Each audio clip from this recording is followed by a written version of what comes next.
Hi friends, welcome to cine family 2. ప్రముఖ G Telugu ఛానల్లో ప్రసారమవుతున్న super duper hit serial ప్రేమ ఎంత మధురం.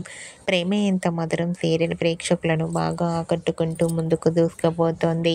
ఈ సీరియల్ హీరోయిన్ వర్ష ఈ సీరియల్లో అనురాధ క్యారెక్టర్లో చాలా అద్భుతంగా నటించి తనకంటూ ప్రత్యేకమైన గుర్తింపును సంపాదించుకుంది. అయితే రీసెంట్గా ప్రేమ ఎంత మధురం సీరియల్ హీరోయిన్ వర్ష వెడ్డింగ్ ఫంక్షన్ లేటెస్ట్ ఫొటోస్ను షేర్ చేసింది. ఆ ఫొటోస్లో వర్ష పెళ్లి పట్టు వస్త్రాలలో చూడముచ్చటైన జంటగా చాలా చాలా అందంగా కనిపించారు. ఆ ఫోటో చూసిన వారంతా వర్ష కౌశిక్లకు కంగ్రాచ్యులేషన్స్ని కామెంట్ రూపంలో తెలియజేస్తున్నారు. మీరు కూడా ప్రేమ ఎంత మధురం సీరియల్ హీరోయిన్ వర్ష కౌశిక్ వెడ్డింగ్ లేటెస్ట్ ఫొటోస్ను ఇప్పుడు మా వీడియోలో చూసేయండి. ఈ వీడియో మీకు నచ్చినట్లయితే మీ అభిప్రాయాన్ని మీ కామెంట్ రూపంలో తెలియజేస్తూ లైక్ చేయండి, షేర్ చేయండి. మరిన్ని ఇంట్రెస్టింగ్ అండ్ లేటెస్ట్ అప్డేట్స్ కోసం మా సినీ ఫ్యామిలీ 2 ఛానల్ని సబ్స్క్రైబ్ చేసుకోండి.